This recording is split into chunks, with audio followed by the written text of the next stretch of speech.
Halo semuanya, welcome to my sweet little space with me, Aprilia Suara. Di video kali ini, aku ingin bahas tentang self-improvement atau perbaikan diri, mulai dari pengertian, tujuan dan manfaat, serta tips untuk melakukan self-improvement. So, kita bahas bersama dan langsung aja kita ke videonya. Yang pertama, apa sih pengertian dari self-improvement? Self-improvement atau perbaikan diri adalah segala bentuk upaya, kegiatan, atau tindakan yang diambil untuk melakukan perbaikan diri dan meningkatkan kemampuan, minat, bakat, potensi, keterampilan, hingga kualitas hidup dengan tujuan untuk menjadi pribadi yang lebih baik dari sebelumnya. Terus penting gak sih self-improvement ini untuk kehidupan kita? Jawabannya adalah penting. Jadi self-improvement ini penting banget ya untuk kehidupan kita, karena ini adalah proses di mana kita terus belajar dan berkembang, baik secara pribadi, emosional, maupun profesional. Lalu yang kedua, apa sih tujuan dari self-improvement? Jadi tujuan utama dari self-improvement adalah untuk meningkatkan kualitas hidup.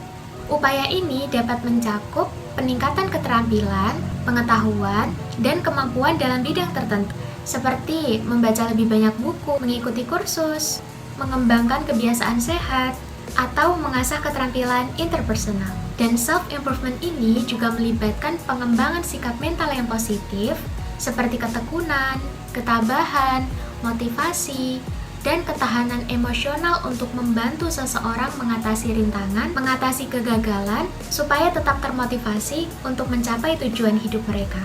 Lalu, apa aja sih manfaat dari self-improvement?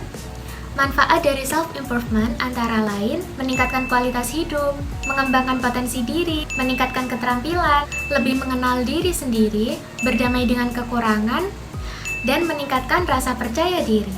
Lalu yang berikutnya, gimana sih cara melakukan self-improvement? Tips yang dapat kalian lakukan untuk memulai self-improvement yang pertama yaitu melakukan evaluasi diri. Upaya ini dilakukan untuk mengetahui gambaran mengenai kinerja atau keadaan diri atau lebih mengenali diri kita sendiri.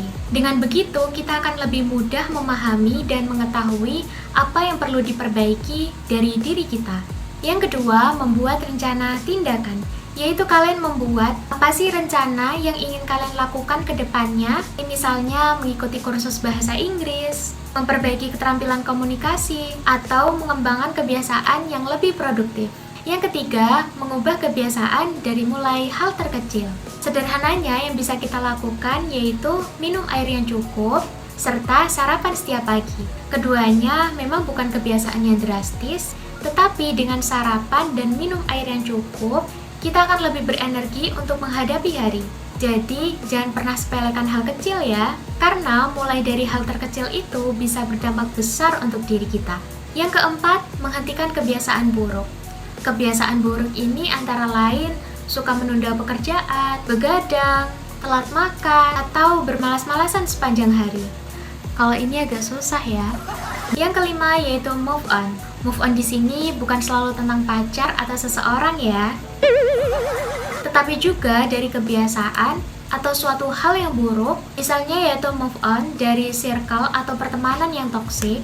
Yang keenam yaitu belajar banyak hal. Jadi kita tidak hanya belajar pelajaran atau kurikulum yang ada di sekolah, tapi juga belajar tentang banyak hal seperti soft skill, public speaking, atau membangun personal branding.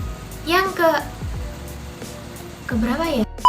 Yang ketujuh, mengelola waktu secara efektif atau manajemen waktu. Ini adalah cara di mana kita membagi atau mengelola waktu yang kita miliki untuk melakukan beberapa aktivitas supaya kita lebih memaksimalkan produktivitas untuk mencapai tujuan yang sudah ditetapkan. Yang terakhir, yaitu mengelola emosi dengan baik. Mengelola emosi yang baik itu bukan berarti harus menahan atau menyembunyikan perasaan, melainkan tentang bagaimana kita mengekspresikan emosi di situasi yang tepat, seperti kemampuan untuk mengenali, memahami, dan mengelola emosi diri sendiri. Dan ini melibatkan keterampilan seperti kesadaran dan kontrol diri, motivasi, empati, dan juga keterampilan sosial. Nah, jadi itu tadi beberapa tips yang bisa kalian lakukan untuk memulai self-improvement. So, self-improvement ini bukan tentang untuk menjadi sempurna, tapi tentang menjadi diri sendiri yang lebih baik dari sebelumnya. Dan ini adalah perjalanan, bukan tujuan akhir. Dengan fokus pada langkah-langkah kecil yang konsisten, kita akan terus tumbuh, belajar, dan menjalani hidup yang lebih bermakna. Yang terpenting adalah nikmati setiap langkah dan prosesnya, tanpa harus terbebani oleh semua ekspektasi. Ingat, setiap orang itu punya jalannya masing-masing. Jadi, ayo kita fokus dengan apa yang membuat kita berkembang dan bertumbuh, karena pada akhirnya, self-improvement adalah cara kita menghargai diri sendiri dan memberikan apa yang terbaik untuk diri kita. Semangat selalu ya kamu, kalian, dan kita semua. Semoga bisa dipahami dan semoga bisa bermanfaat ya. Aku minta maaf jika banyak salah. Terima kasih dan sampai jumpa di video selanjutnya. See you!